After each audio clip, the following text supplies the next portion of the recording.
بسم الله الرحمن الرحيم والحمد لله والصلاة والسلام على رسول الله وعلى آله وأصحابه ومن تمسك بسنته بإحسان إلى يوم الدين.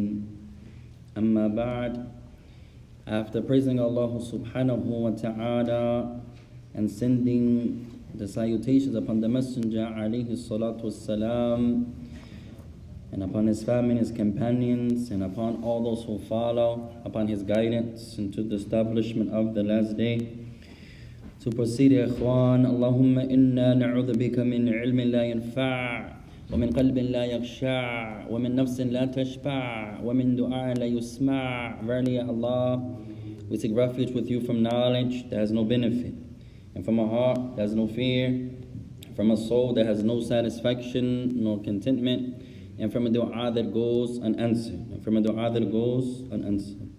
Allahumma alimna ma yanfa'una wanfa'na bima 'allamtana wa rabbana zidna ilma walhamdulillahi rabbil alameen. Oh Allah, we ask you, Ya Allah, that you teach us that which will benefit us, and that you benefit us with that which you have taught us, and that you increase all of us upon knowledge. And our praise belongs to Allah, the Lord of all the worlds. فنواصل معكم في هذه الليلة المباركة الكريمة عونا من الرحمن الرحيم. So we continue in this blessed noble night of ours, seeking the aid and the assistance of our Lord, the most merciful and the most compassionate. مستفيدين مع الإمام الفوزان حفظه الله تعالى من كتاب الملخص الفقهي من كتاب النكاح. So we continue benefiting from, deriving knowledge from our beloved Sheikh Saleh Al-Fawzan. May Allah preserve him and all of the scholars of Al-Islam. Reading from his book Al-Mulakhas Al-Fiqhi, the summary of Islamic jurisprudence, or the summary of Islamic understanding, or you can say the summary of Islamic fiqh. في كتاب النكاح, and we're reading from the book of marriage.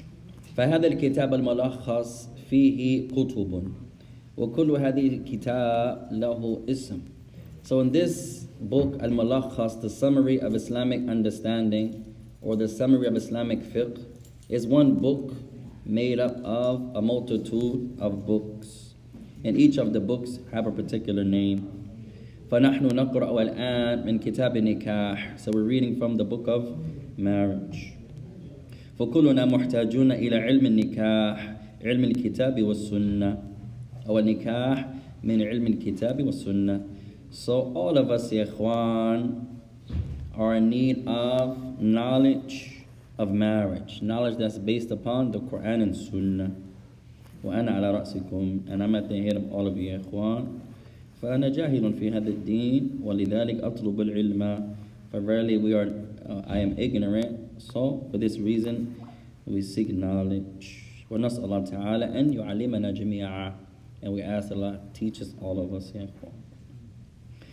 فالجاهل يتعلم, so the ignorant one, ya ikhwan, he learns, he seeks knowledge. فهذا الحديث عن من? This hadith is narrated from who? This hadith is narrated from who? قال النبي عليه الصلاة والسلام طلب العلم فريضة على كل مسلم.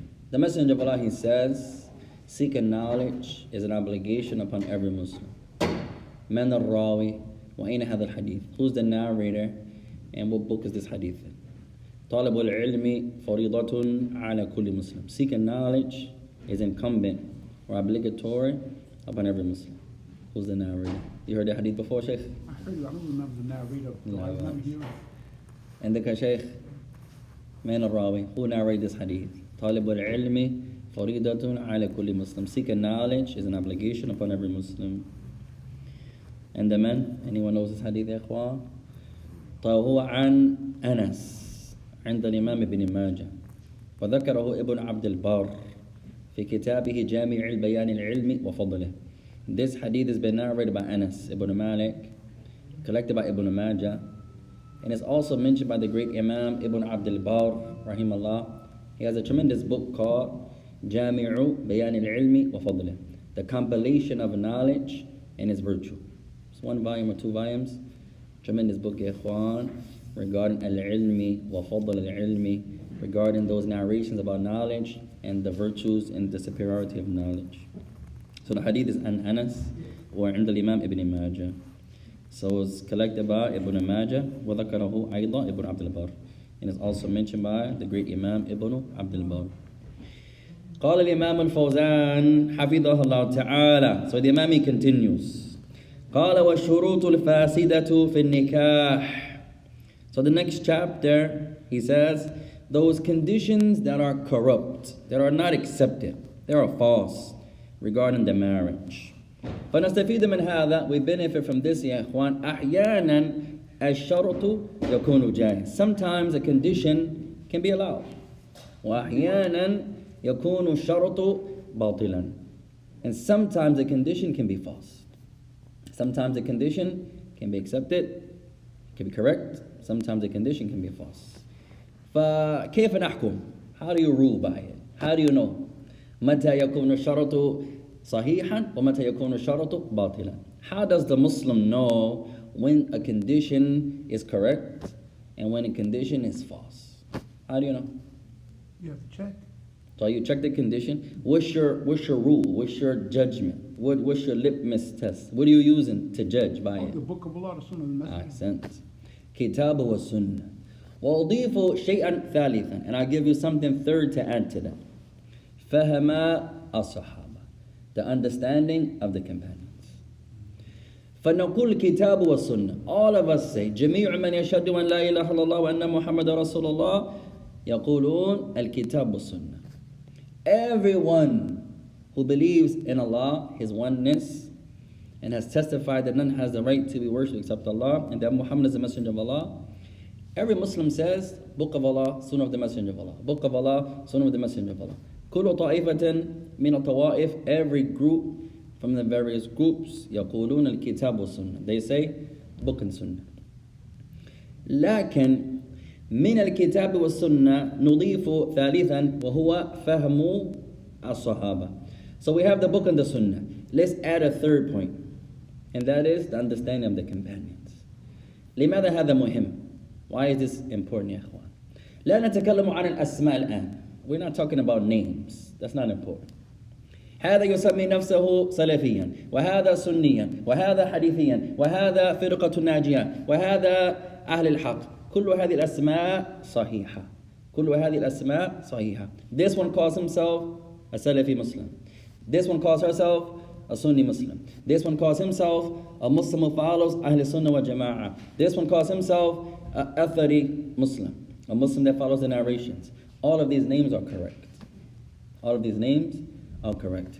وَلَا يَجِبُ وَاحِدٌ مِنْهَا, and none of them are obligatory. All of these names are allowed. Right? And all of them are correct. And none of them are obligatory to say. فإذا العبد يريد أن يقول أنا مسلم سلفي، أنا مسلم سني، أنا مسلم من أهل السنة والجماعة، أنا مسلم من أهل الحديث، أنا مسلم من وذكر اسما آخر. كل هذا جائز. So this Muslim says, I am a Salafi Muslim. Another Muslim says, I am a Sunni Muslim. Another Muslim says, I follow the methodology of the people of Ahl Sunnah wal Jama'ah, the people who are together on the Sunnah. Another Muslim says, I follow the methodology of the people of Hadith. Another Muslim says, all of that's allowed. All of it. وَلَا فَرْقُ بَيْنَهَا, and there's no difference between them. أحيانا المسلم يظن أنا من أهل السنة لست سلفيا هو لا يفهم العربية. This one says, I follow Ahl Sunnah wal Jama'ah, but I don't consider myself a Salafi Muslim. He has a misunderstanding in the language. They're the same.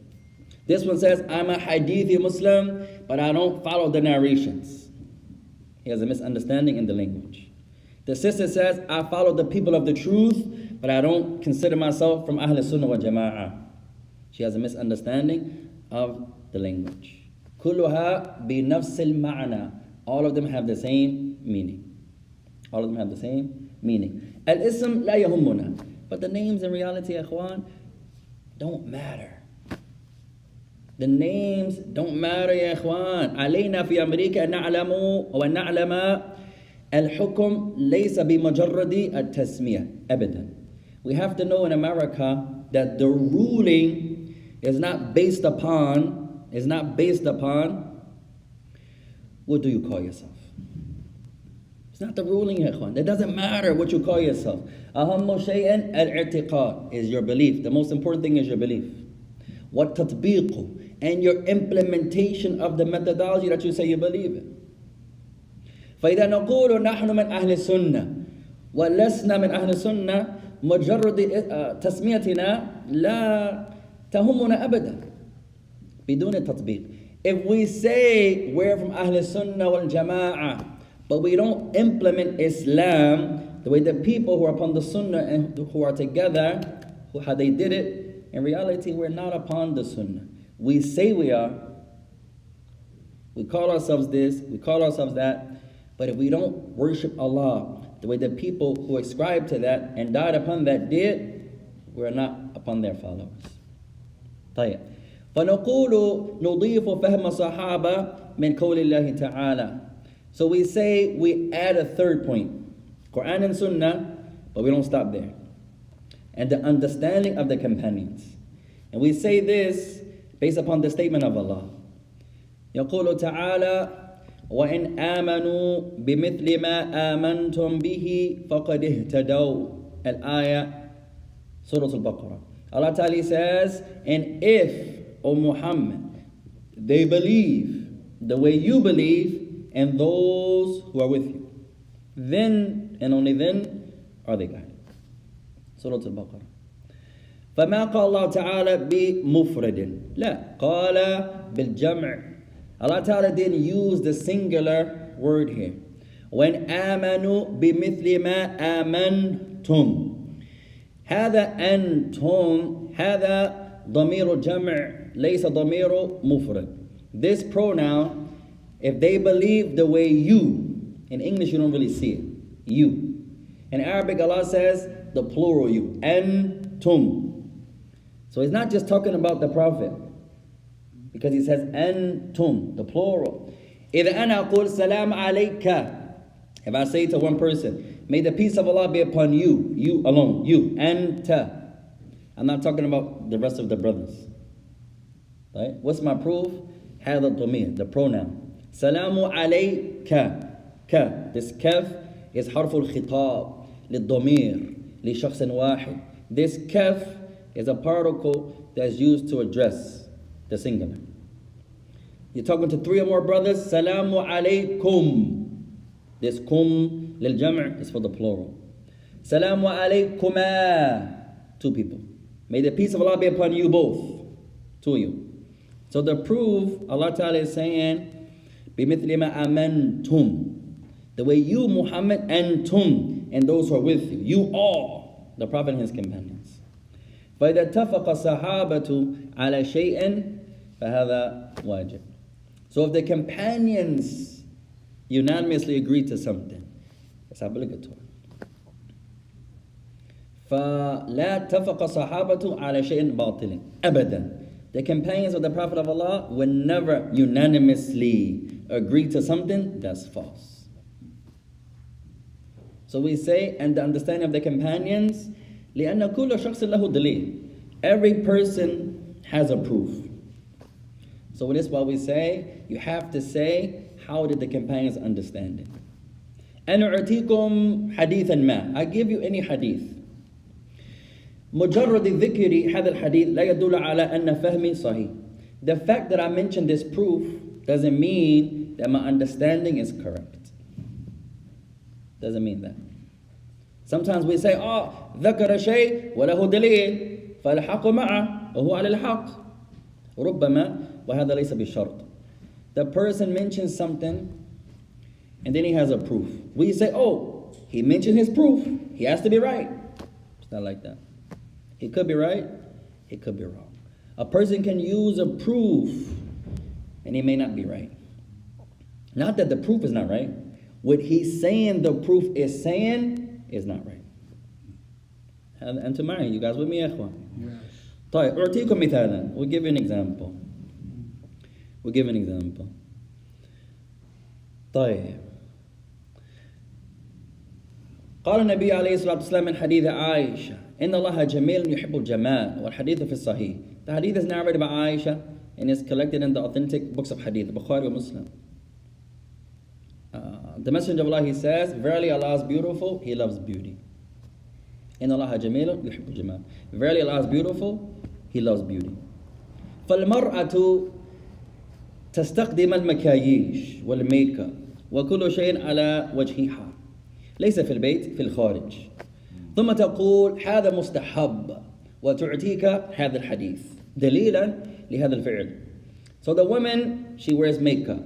She wears the makeup on her face, the lipstick and the eyeshadow. Not in the house. That's allowed for her family that has the right to see her like that. No, she wears it outside. And then she says, no, this is recommended to do. It's recommended for you to wear makeup in front of men that don't have the right to see you? Yes. And I have a hadith.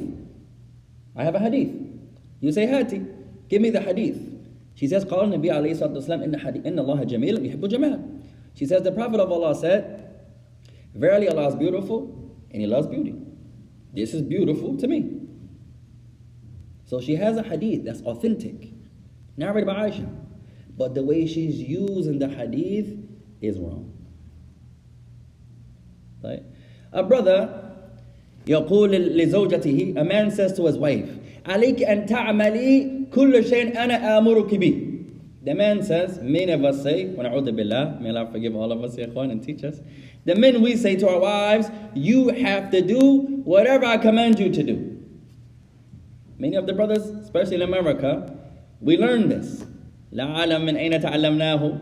لا أعلم من أين تعلمناه. I don't know where we got it from, ya ikhwan. I don't know where we got it from.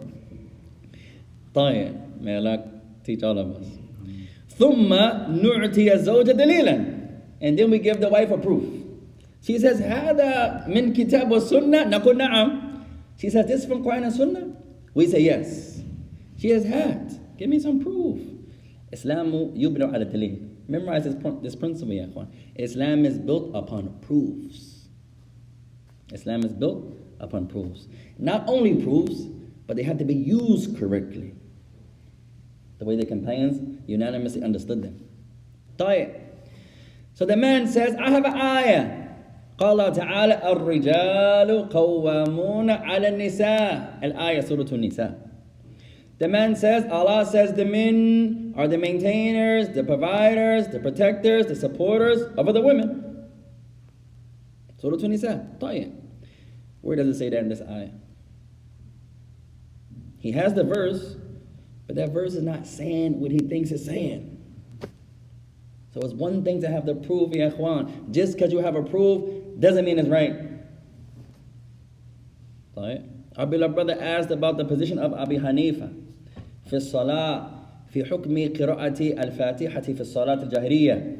One of our beloved brothers asked, what about the position that Abu Hanifa he makes regarding the ruling of the reading of al-Fatiha and the out loud prayer? ماذا يقول أبو حنيفة? What does Abu Hanifa he say? أن قراءة الفاتحة ليست واجبة.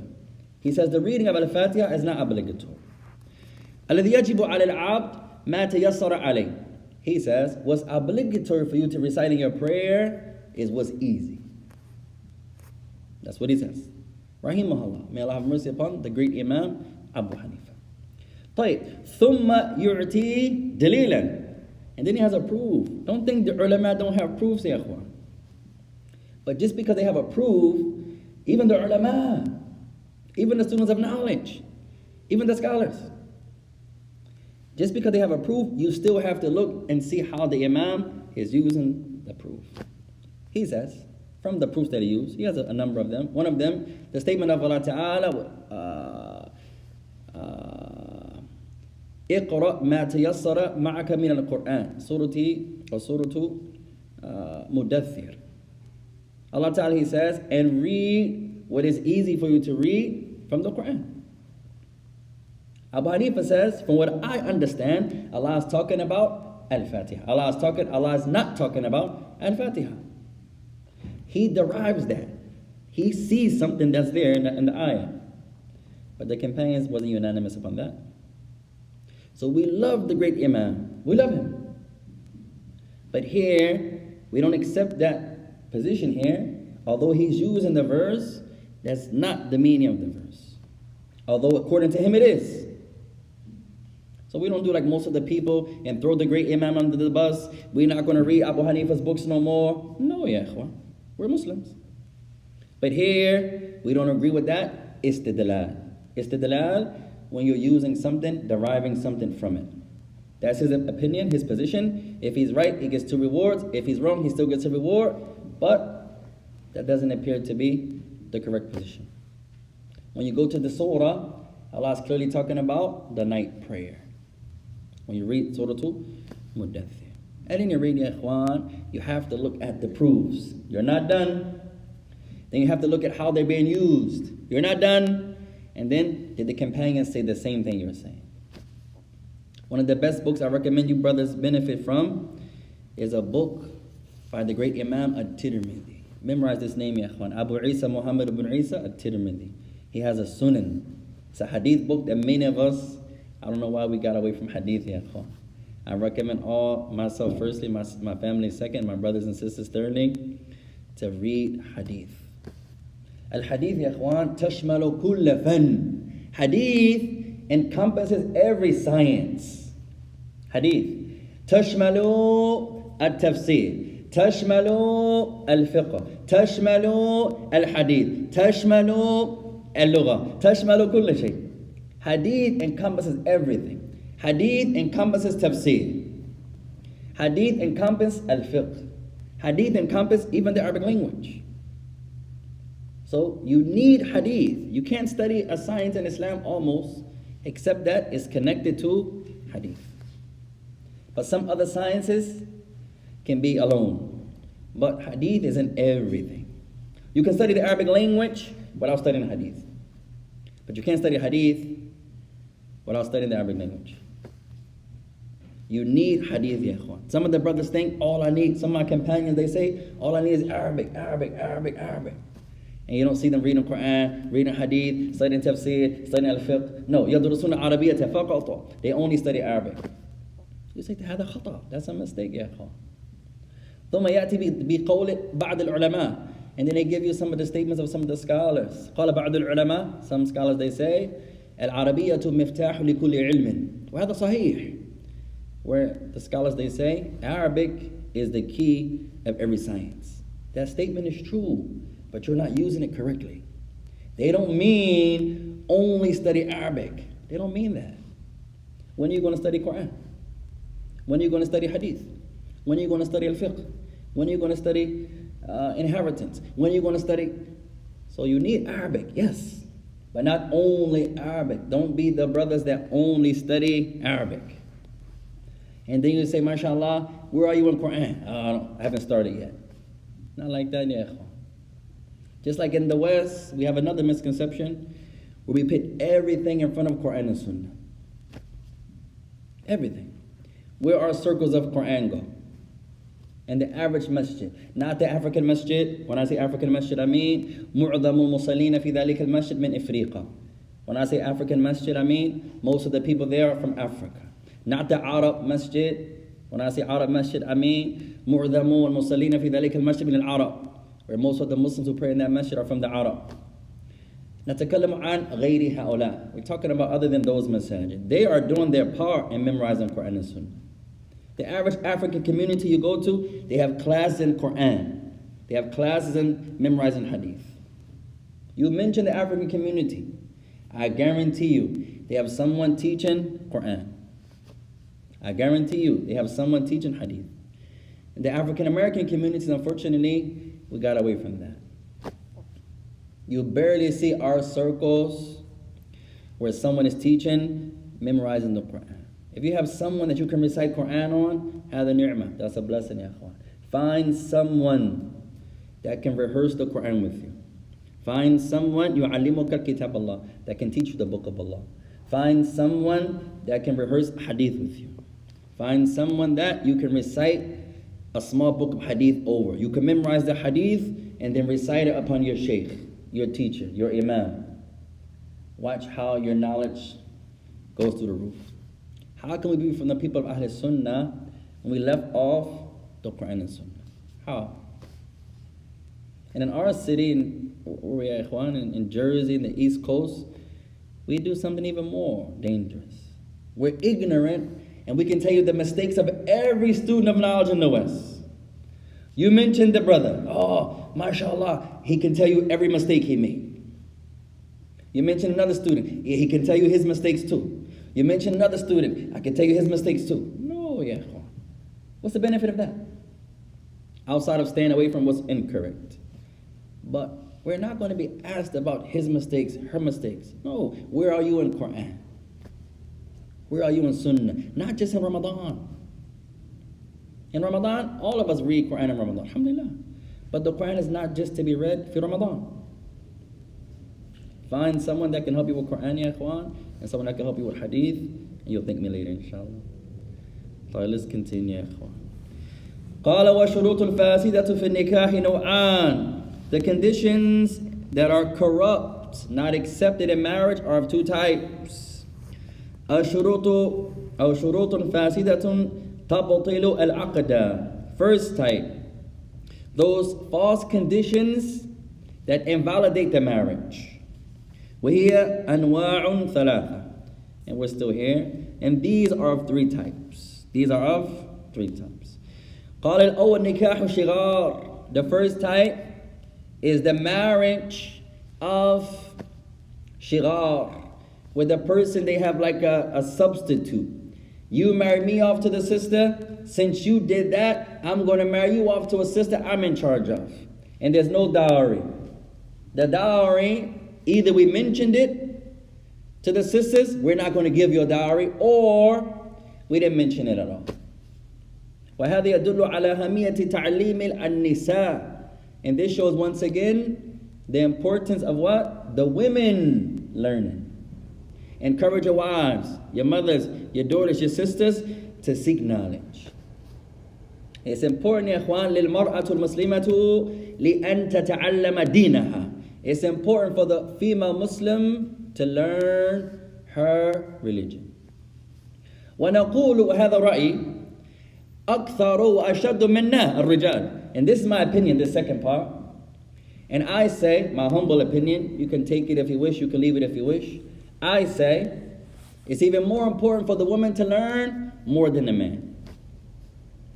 وأقول هذا لأنهن حول الأولاد أكثر. And the reason I say that, that's my opinion, it's my opinion. And the reason I say that is because usually the women are with the children more. ولذلك إذا المرأة تكون عالمة والأولاد تحتها وهي عالمة تعلم الأولاد دينها. So if the woman is knowledgeable and she's around the children more and she's knowledgeable, then usually what happens is that she teaches the children what she has learned. So this is why we say it's even more important for our mothers and our wives and our daughters and our sisters لأن يتعلما أو لأن يتعلمنا دينهن, for them to learn their religion. It's important for us to learn too, but more so than us are women. So you go home, hey, get off that Facebook, get off that TikTok, get off that mashallah whatever app you're on. أخبرني بشيء تعلمناه أو تعلمنا ماذا تعلمنا في هذا اليوم. You say, close those apps. Give me a benefit. Tell me something you learned. Give me one hadith. Give me a verse. Give me a new Arabic word, a principle, a ruling about something. Alhamdulillah.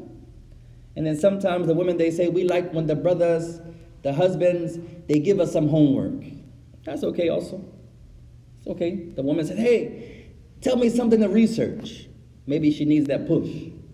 Okay, sister, and you give her an issue. When I come home, inshallah, I'm going to check. And then you should reward her, for example. But then you have to be careful of rewarding, not to change her intention. إذا المرأة تتعلم للهداية ليس لله تعالى فهذا الشرك. Because if the woman is learning just for the gift, not for the sake of Allah, then this is shirk.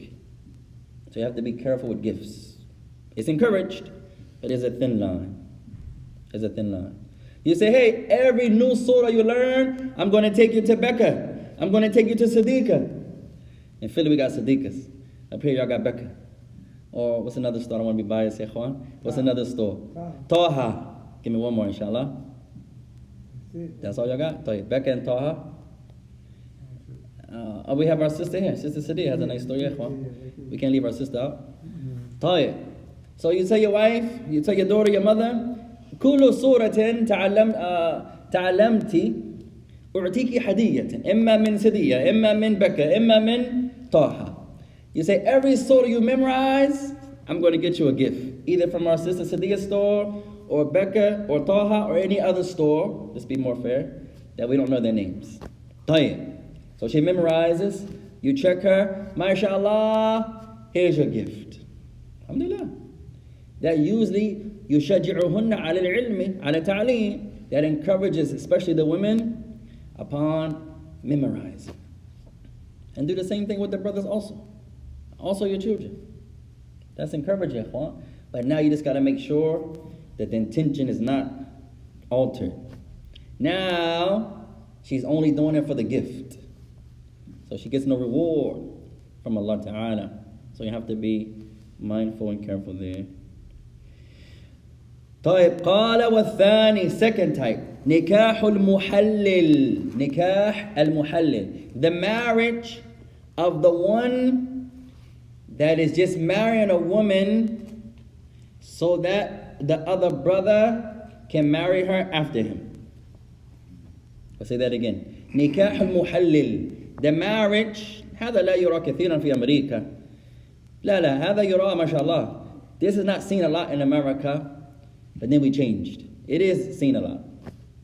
Where someone marries the girl, they have a talaq, وطلقها ثلاثا, he divorced the woman 3 times. فلا يحل له أن يتعلم أن يتزوج بها حتى تتزوج هي شخصا آخر. ثم الثاني يطلقها ثم الأول يجوز له أن يتزوج بها من جديد. So the man is married to a woman. He divorced this woman 3 times. So he can't marry her again until what? She marries another brother. And then they have to divorce on their own. No trickery, no games. No, that's not allowed. No games. And then she can marry the first brother back. You guys with me? The man is with a woman. He divorced her 1 time. They work it out. He takes her back. He divorced her a 2nd time. He takes her back. That's 2. He divorced her a 3rd time. Now he can't marry her again. He just can't take her back. She has to marry someone else. And then they have to divorce on their own. And they have to consummate on their own. Then, if she wishes, she can go back to that first one. Right? So where's the trickery? So the first brother, هو أحبها ما شاء الله حبا شديدا, he loves this sister ما شاء الله. هو يأتي إلى شخص آخر ويقول تزوج بهذه المرأة ثم تطلقها ثم أنا أتزوج بها. So he goes to his companion, usually it's a friend. Sometimes overseas they pay you money. He says, hey, I messed up with the sister. I'm going to pay you, or do me a favor. Sometimes it's a favor. Usually it's money. I'm going to give you compensation. I need you to marry the girl. It's not a real marriage, but just marry her and then divorce her so I can remarry her. So this happens, ya ikhwan. And there's a curse of Allah upon the one who does that. So anyone who marries with this intent, this marriage is false. This invalidates the marriage. This type of marriage is haram, and this condition is not accepted in our religion. طيب. قال الإمام الفوزان وهو أن يتزوجها بشرط أنه متى حللها للأول طلقها أو نوى تحليل بلا شرط يذكر في العقد أو اتفق عليه قبل العقد. So he says this is when the person marries a woman and he may have in the condition, sometimes it's written down, that he's only marrying the girl to make her lawful for the other brother, the one that married her previously. Or if it's not written, he may have this condition, he may have this intention. And this condition may be mentioned or may not be mentioned in the contract. It's the same. Sometimes the brother mentions it, okay, he's marrying the sister with the intention of just making her lawful for the previous husband. Sometimes it's written. Sometimes it's not written. It's in someone's heart. Whether if it's written or not, it's false. It's the same. It's the same. Same thing. Same. Right. It's not allowed to do that. And sometimes the woman knows. Sometimes everyone is in on it. The new brother and the woman. And that's why it's important to learn your religion, ya akhwan. Someone says to a man, this happens a lot online, where the man is only asking to come to America. So they have a marriage, but it's not a real marriage. It's a marriage just to get green papers or papers. I forget the term, ya akhwan. Citizenship. Citizenship. This marriage, once again, is false. But can you get citizenship while you're married? Say it again. Can you get citizenship while you're married? I think so. The answer is yes. To marry, not a real marriage, but just to get citizenship is false. But to have a real marriage, and as a result of the marriage, you get citizenship, that's allowed. Two different things. يقول النبي عليه الصلاة والسلام إنما الأعمال بالنيات من حديث عمر. As the Messenger of Allah, he says, all actions are based upon intentions. All of these affairs teach us the importance of knowledge. Somebody says, why do all you talk about is knowledge, knowledge, knowledge, knowledge? The intent is not just knowledge. What's the intent of knowledge? What's the goal? To follow it. Hey, to follow it, to work by the knowledge. Not that you just sit there memorize and read, and you don't work by it. No, that's ignorance. العلم يدعى أو يدعو العمل. Knowledge calls you to work. والعلم بلا عمل كالمسجد بدون المصلين فيه. Knowledge without actions is like a masjid that nobody prays in. That masjid doesn't benefit the Muslims in that area. العلم بلا عمل كالبيت بدون سقف. Knowledge without actions is like a roof. No, it's like a house with no roof. What's the benefit? ينهمر المطر والمطر يسقط على جميعنا فما فائدة هذا البيت? So we're in the house, but when it rains, we all get wet. The house doesn't protect us from the water. So what's the benefit, يا أخوان? العلم بلا عمل كالطعام بلا طعم. Knowledge without action is like food that doesn't taste like anything, has no taste. You're eating the chicken, you go to wherever you go to get your chicken, mashallah, and it just tastes like nothing. And you're eating it, it has no flavor, no taste, No nutrition. Nothing. Doesn't benefit your body. What's the benefit? Just eating and eating. طيب. العلم بلا عمل كالمسلم بدون صلاة. Knowledge without action is like the Muslim who doesn't pray. قال بعض العلماء الذي لا يصلي ليس مسلما وهذا الراجح والله أعلم وفيه قولان. The scholars, they say, and there are two opinions here. The first opinion is the strongest, wallahu alam. Whoever does not pray is not Muslim. But there are two opinions, and that's the strongest, and Allah knows best. The second opinion is they're still Muslims, لكن وقع في الكفر. And the second is that they are Muslims, but they have fallen into disbelief, but they are still Muslims. So the scholars differ there. على كل, at any rate, الأول أرجح والله أعلم. The first opinion is the strongest, and Allah knows best. I remember hearing, let me know if it's right, that if someone doesn't pray, Mm. but they know that they're supposed to, and they know that it's wrong, that No. doesn't take them out of the fold. They had the thani. What our brother is saying, if someone doesn't pray, but they know prayer is obligatory, they should be praying, and they know what they're doing is wrong, that they're still Muslims. That's the second opinion. That's the second one, right? Mm. Okay. First one is that, even if they acknowledge it, they know they should be praying, and they don't pray, the first opinion is that they are no longer Muslims. The things that make you Muslim is that you pray. And that's the strongest opinion. That goes under the one where they say that what separates the believer from the Muslim from the يقول النبي non-believer عليه is الصلاة prayer. والسلام العهد الذي بيننا وبينهم الصلاة فمن تركها فقد كفر. The Messenger of Allah says the covenant between us and them is the prayer. Whoever leaves it has disbelieved. Those that have the second opinion, now let's talk about some fiqh. This show you the importance of knowledge. The first opinion is what? Whoever does not pray is no longer Muslim. And they use the hadith as the Prophet of Allah mentioned. The hadith is in Imam Muslim. The covenant between us and them is the prayer. Whoever left it off has disbelieved. The second opinion is what? Those who acknowledge that prayer being obligatory and they don't pray, they're still Muslims. They also use the same hadith. They use the same hadith, ya ikhwan. طيب.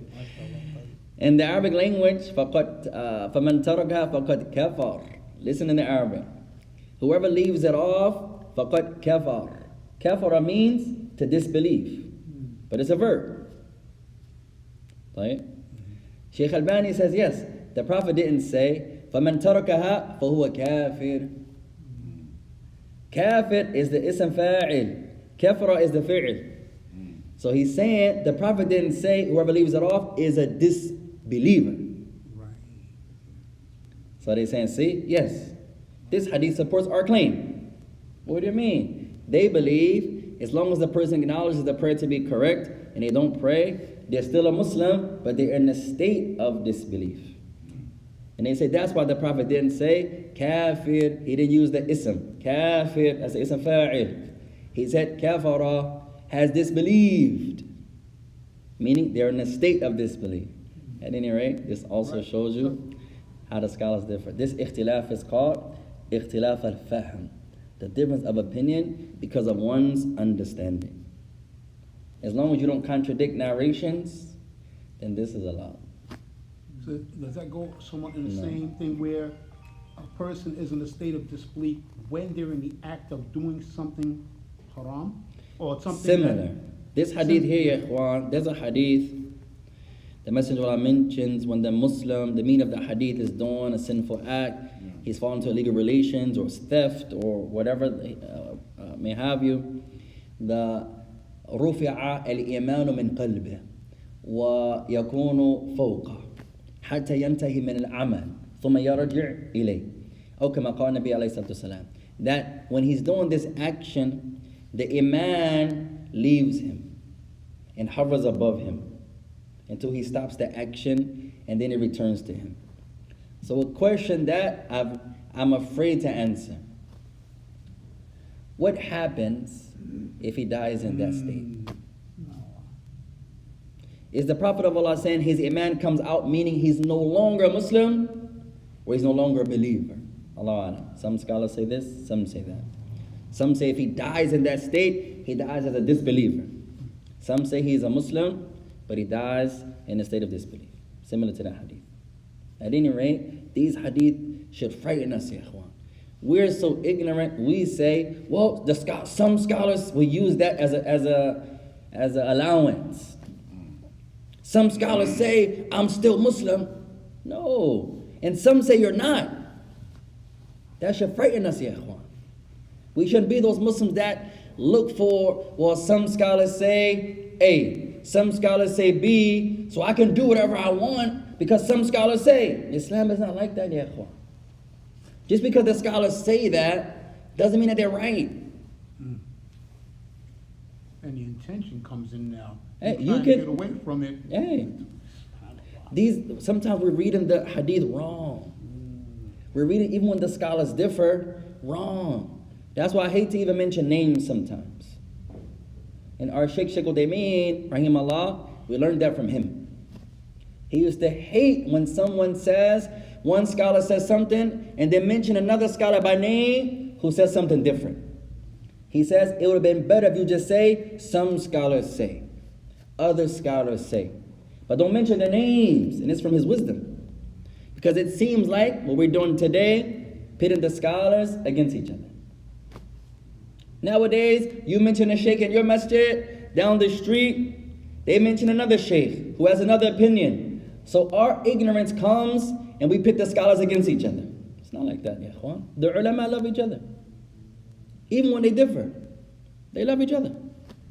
We are the ones who use the scholars against each other. Islam is not like that, ya ikhwan. Be afraid to talk about scholars. Don't ever be afraid to talk about Muslims. Let's make it general. Especially the people of knowledge. If he's wrong and you have the ability to correct that sheikh, you do so with knowledge, you do so with manners, you do so with kindness and morals. You don't put the sheikh on blast in front of everyone. Yeah, sheikh, you're wrong. Not like that. Sometimes what you think the sheikh is saying is wrong, he's really right. You're wrong. You don't know the hadith that he's using.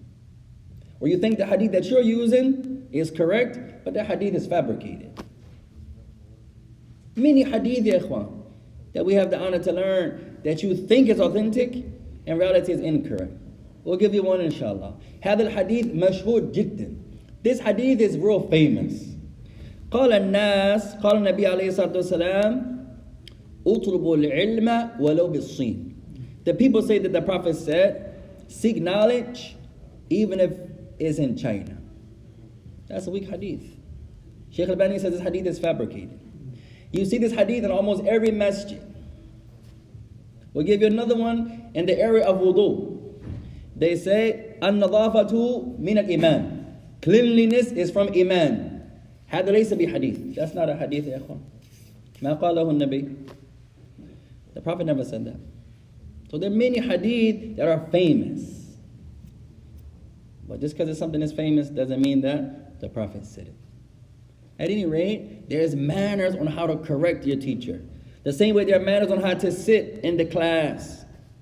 There's manners on how to come to the masjid. There's manners on how to ask a question. There are manners in how to correct someone. These are manners that we skip. We forget. Someone makes an error. You don't just in the middle of the lesson, hey, ya akhi, a'udhu billahi min shaitan rajim, hada kada. That's wrong. Not like that, ya ikhwan. That's an ignorant person. That's how we do it. One sheikh is given a point, you mention another sheikh to contradict his point. That's not from manners, ya ikhwan. Nowadays, it's just like some scholars say. You could be in a class, whatever position you say, someone's going to argue that position.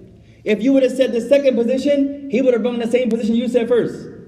Some people just want to argue, ya ikhwan. Just want to argue. No matter what you say, it's an issue. One time we did Jumu'ah at some masjid, and we began with an ayah. The brother, why did you start with the ayah, akhi? It's the ayah, akhi.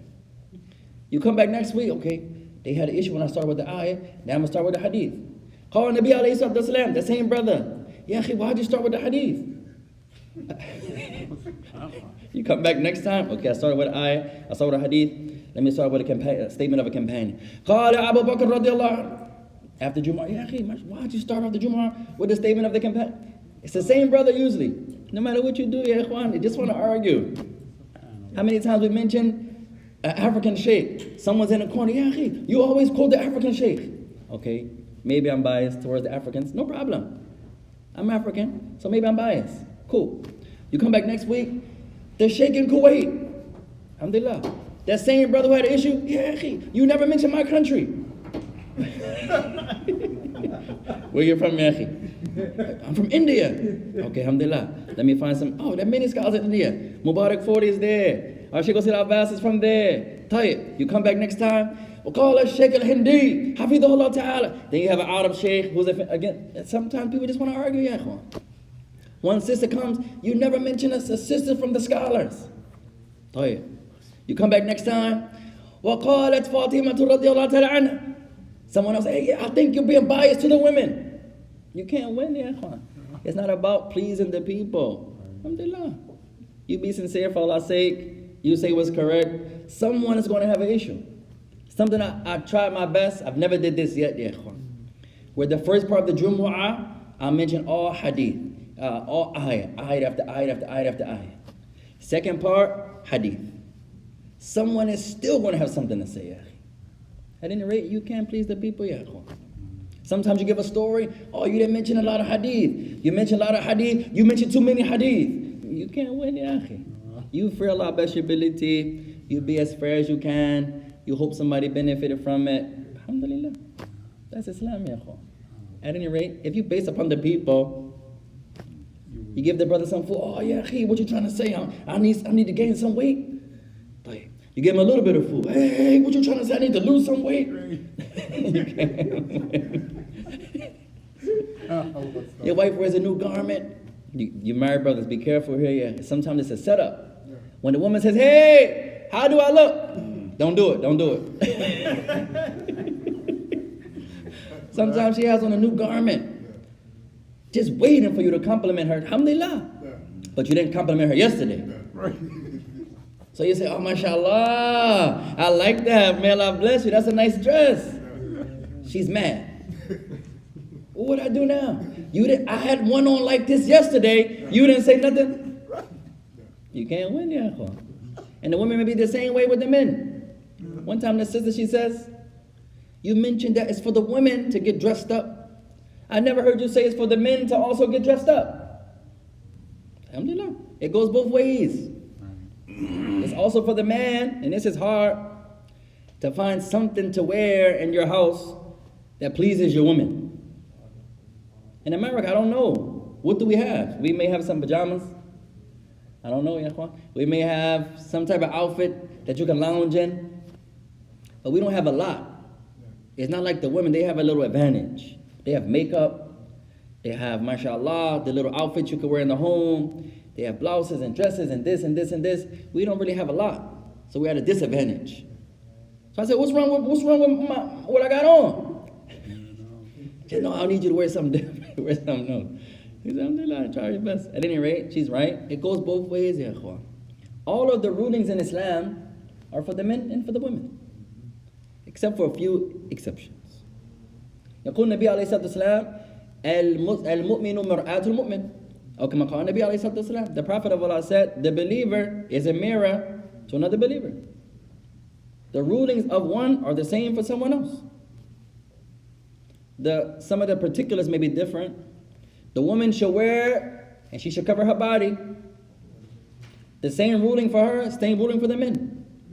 The man may not have to cover his face, for those that say the niqab is obligatory. The man can wear short-sleeve thobe. Some scholars say the woman can wear short-sleeve thobe amongst the sisters. No men are around, no problem. So the details may be different, ikhwan, but the same ruling. Cover your body, cover your body. But the men, we don't do it a lot. And this is something that we should do more of. You see, a lot of the Muslim couples go out. And it's recommended to take your family out, go on walks.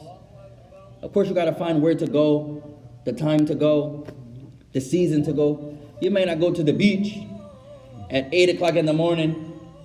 For example, in the summer, you're looking for trouble. I wouldn't recommend nobody to do that. But maybe when the sun sets, you find a nice little spot for you and your family, the children, the wives, to go.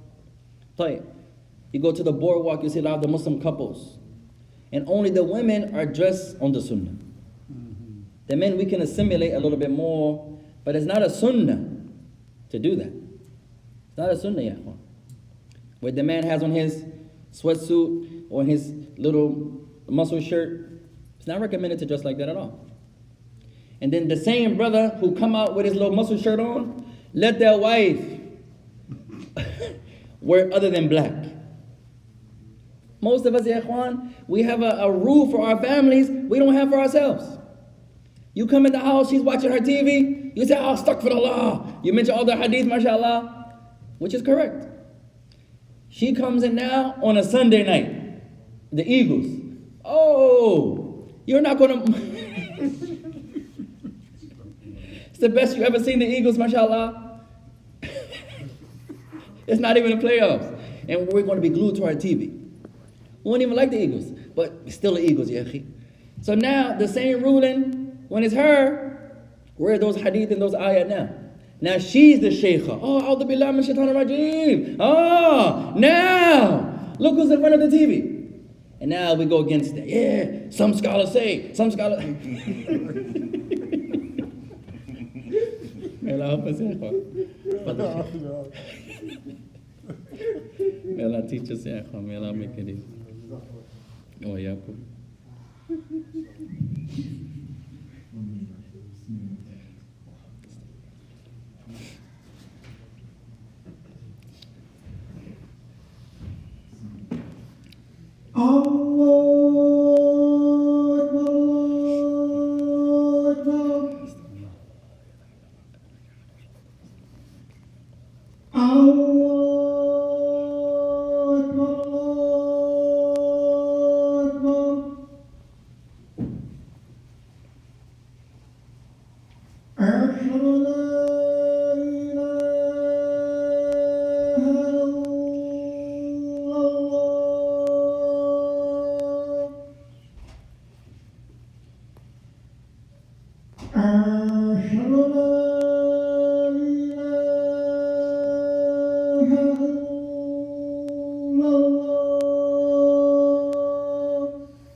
طيب. فأنا أقول لكم يا إخوان بسم الله الرحمن الرحيم إذا يمكنكم أن تعيش أو أن تعيشوا بدون تلفاز فلا تدخلوا تلفاز إلى بيوتكم. I'll say يا إخوان, my humble opinion, if you have the ability to live without it, now I may get some backlash here, and that's okay يا إخوان. If you have the ability to live without it, then don't have a TV. Don't enter a TV in your house if you can live without it. وأنا تربيت على تلفاز, and I grew up on TV يا إخوان. لكن نرى ضرر تلفاز أيضا, and we still can see the harm of the TV. إذا يمكنكم أن تعيشوا بدونه فهذا الأفضل بلا شك. If you can live without it, then this is better, and there's no doubt about it. وقال بعض العلماء أنه حرام, وهذا شديد, لكن هذا قول. And some scholars, they say it's haram. Now that's a little far. That's a little far, but some scholars say it. منهم شيخ شيوخنا. From them, the sheikh of all of our teachers that we had the honor to learn from in Yemen. All of them, Sheikh Yahya, Sheikh Muhammad Imaam, Sheikh Abdul Aziz al-Bur'i, Sheikh Muhammad Hizam, Sheikh al-Masna'i, all of their sheikh was Sheikh Muqbil. I never met Sheikh Muqbil, but all of our mashaykh was from his students. he had that position that the TV was haram. وهو لا يقصد التلفاز بالذات لا هو يقصد ماذا يظهر من التلفاز. So the sheikh is not saying that the TV, the instrument, the device is haram. That's not what he's intending. He's talking about what you show on it, what's apparent, what you watch on it. لكن في أي برنامج ما ضرر إلا قليلا. However, in every program you watch, there's some harm, except a few particular programs. في معظمها ضرر إما للرجال وإما للنساء وإما للرجال والنساء وإما للأولاد وإما لجميعهم. In almost every program you watch, in almost all of them, there's going to be some harm. Now this harm can be on the men, or he's watching, there could be a woman on the screen, there could be whatever from the female perspective. This harm can fall on the women. There could be a man on the screen or the likes. This harm can fall on both of them. This harm can fall on the children. Even some of the games our children play are not even allowed. How much more so the programs? One of the brothers said, اسم الكفار ببرنامج بذات الاسم من الحكمة. وهذا صحيح. One of the wise, he said, the non-Muslims calling a TV show a program is from wisdom. Don't think that they're just calling a program and they just chose a word out the encyclopedia and attached it to that. No, they're calling it a program from wisdom. They're trying to program your mind. Any show you watch, you can imagine, ikhwan, you're watching TV for hours and hours and hours, daily and daily, monthly, yearly. You're going to be affected. Yeah. Look at how most of us dress. Most of us, I'm speaking generally, myself included. Most of us, we're not dressing based upon Quran and Sunnah. Most of us. No. We're dressing by what we see. Most of our accessories, most of our clothing, our footwear especially. Let someone famous put on a shoe. You don't even like this shoe. Oh, I saw, and then you mention somebody famous with that shoe. The whole masjid has that shoe. That's how it goes. It's a program. Likewise, our women. Her body is mashallah already, naturally. She's not satisfied. Not that she's not satisfied. When she compares it to the reality shows that our women can't stop watching, or whatever shows that they watch. So now she's, hey, I wonder when my next stimulus is going to come. What do you need your stimulus for? She said, I was wondering. I want to look like her. Just imagine, hours after hours after hours, season after season after season. Of course you want to look like her. That's who you're looking up to. Not Aisha, not Salama, not Zainab, no, not Khadija, no. Most of our women, no. The TV people. Even the news. You can't even watch the news nowadays. You can't do it, yeah. You can have 4 wives, it doesn't matter. It's hard on every man. Except the one Allah has mercy upon. So the woman is watching the show. Oh, I'm gonna add up all my stimulus, and then when I get my income tax, that should be $8,000 right there. You give me your little $50 allowance every month that you give me. I'm gonna add that. I'm gonna save that. If I sell all my 2,000 jilbabs, I know I can get some money from that. That's $8,000 right there. I'm gonna go down to where they go. I'm gonna go down to Mexico. I'm gonna come back looking like those girls. Nobody's asking her to do that, ya ikhwan. That's her mind from what she's watching over and over and over and over. We're the same way. When it comes to sports, the masjid on Sundays, Mondays, well, I don't know where the Muslims go. Where do we go on Sunday night, Monday night? The football game. Most of us can record it. Alhamdulillah. You have YouTube. Alhamdulillah. You come in on Sunday night, Maghrib night, Maghrib. Nobody's here. The Imaam is all by himself. Where do Muslims go? Oh, Super Bowl. It's not even the playoffs yet. Play. Even if it where we at? Sunday night. Oh, my team. Oh, the class is online anyway. Allah's mercy. I'm gonna go back and pray it again. Alhamdulillah. So we're the same way, ikhwan. I say, if you can live, some people are going to get offended here, and we don't mean no harm. If you can live without it, don't enter it into your home. You don't need it. You don't need it. قال بعض العلماء الذي يدخل تلفاز في بيته على عائلته يسأل عنه يوم القيامة. لكل ضرر وقع فيه هو يسأل عنه يوم القيامة. وهذا صحيح. Some scholars, they say, the one who buys a TV and enters a TV upon his family, any harm that has befallen upon them, he's asked about it Yawm al-Qiyamah. He's held accountable for that part of it Yawm al-Qiyamah. And then they use the hadith, the Messenger alayhi salatu wasalam, hadith Ibn Umar and the Bukhari and Muslim, كلكم مسؤول كلكم راع وكلكم مسؤول عن رعيته. Al-Hadith. The Messenger of Allah said, all of you are responsible. And all of you are responsible for the people who are under you. And you're going to be questioned Yawm al-Qiyamah about your flock. So the man enters something, the TV, upon his family. We're just so accustomed to it. So in America, it's easy.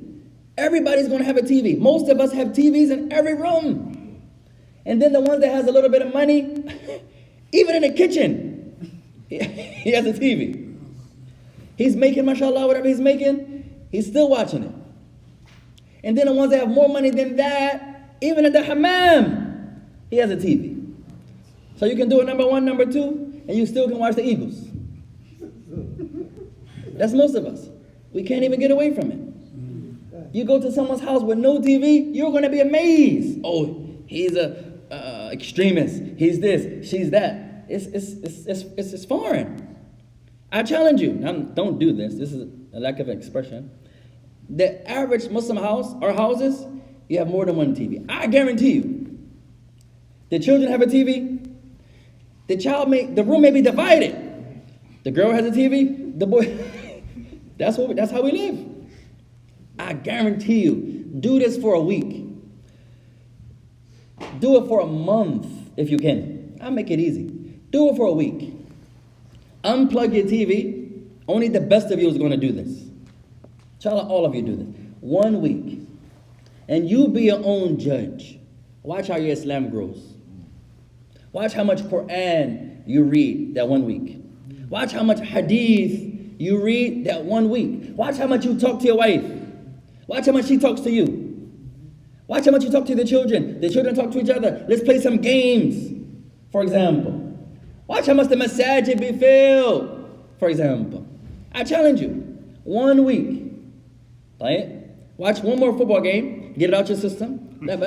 Get it out. The brother, hey man, the playoffs about to start. You're going to challenge me right now? Let's wait till after the playoffs and then make this challenge. I'm going to be the first one to do it. Right? Watch one more football game. Get it out. No problem. Turn off your TV for 1 week. And then watch how your Islam changes. 1 week. Watch how much Quran you read. Watch how many hadith you study. Watch how much you talk to your wife. Hey, how was your day? Most of us, the reason we don't talk, we have too many devices going on. Too many distractions. Watch. You be your own judge, ikhwan. Watch your last football game tonight. Inshallah, get it out your system. Inshallah. And then give yourself 7 days.